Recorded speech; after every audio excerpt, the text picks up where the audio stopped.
और हमें 21 जून 2023 को वो डेफिनेशन प्राप्त हुई। सर, दो छोटी सी हमारी रिक्वेस्ट है। मैं आप सबकी तरफ से सर से प्रार्थना करना चाहूंगा।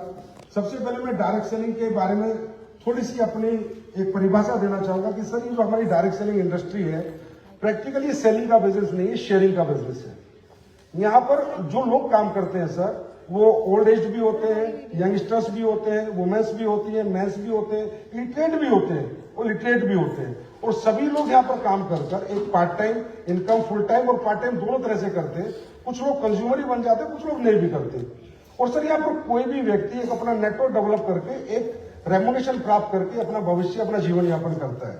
तो सर, ये जो इंडस्ट्री है, यहाँ पर अगर कोई, मतलब ऐसा नहीं है कि यहाँ पर लिटरेट ही आएगा। अगर कोई भी यहाँ पर कामयाब है तो वो सेलिंग नहीं करना जानता, वो बीबीए एमबीए मार्केटिंग नहीं है, और वो प्रोडक्ट शेयरिंग करना जानता है।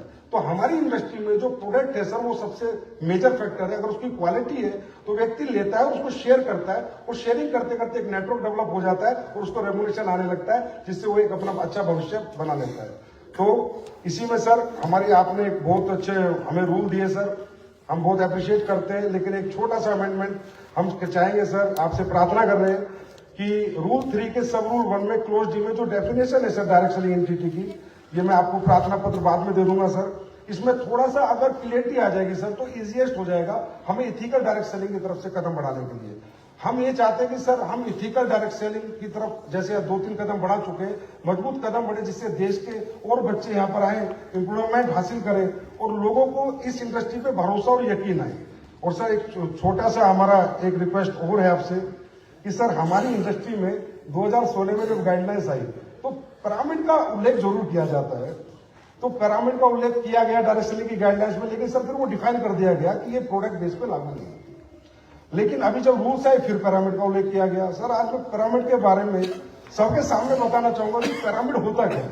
सर, पिरामिड होता है, एक कंपनी होती थी मनी रोटेशन, वो पिरामिड बनाती थी, एक स्ट्रक्चर बनाती है नीचे, उनको हम सीधा पैसा कंपनी को देते हैं। Company ABC auto pool, auto filling करती है, DE फिर ऊपर पैसा देगी, फिर EF GH उनको पैसा देके फिर ऊपर पैसा देगी, और वो क्लैश हो जाता है सर 8 महीने 10 महीने में। तो वो पिरामिड से हमें कैसे जोड़ा गया सर, हम आज तक ही समझ नहीं पाए। डेफिनेशन आई कहां से, किसने दी? क्योंकि प्रोडक्ट बेस में तो पिरामिड बन ही नहीं सकता सर। वो इसलिए नहीं बन सकता सर कि हमारे साथ जितने भी डायरेक्ट सेलर्स नहीं आते, टोटल कंज्यूमर्स आते हैं सर, और प्रोडक्ट यूजर्स आते हैं। उसमें से कुछ लोग यहाँ अपना भविष्य डायरेक्ट सेलिंग में लगाते हैं। जैसे एक कंपनी में सर, आज बड़ी कंपनी जैसे RCM है, तो उसमें 3 करोड़ लोग आज सर कंज्यूमर है।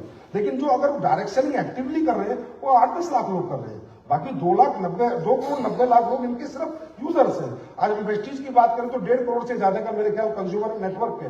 लेकिन इनके यहाँ काम करने वाले, रेगुलर इनकम लेने वाले, रेगुलर मेहनत करने वाले लोग 10 लाख के आसपास होंगे।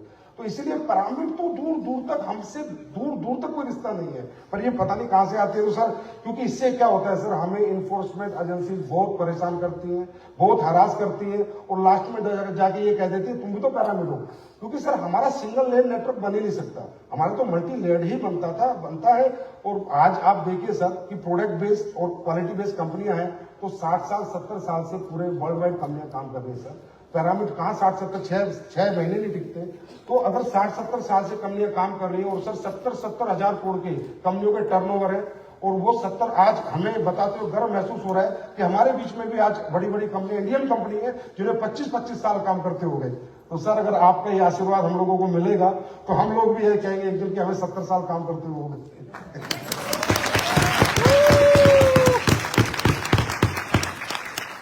तो सर, इसे ये प्रार्थना हमारी आपसे है सर, और ये प्रार्थना हमारी, मुझे पता है सर, आप जरूर पूरी करते हैं। जो भी हमने आपसे मांगा है, आपने हमेशा स्वीकार किया है।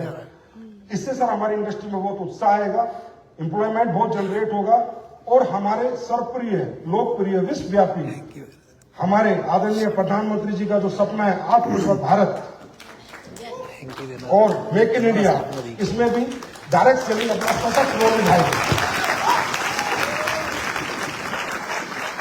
तो फिर एक बार आपको प्रार्थना करते हुए सर अपनी वाणी को विराम देना चाहूंगा। जय हिंद, जय भारत, बहुत बहुत धन्यवाद।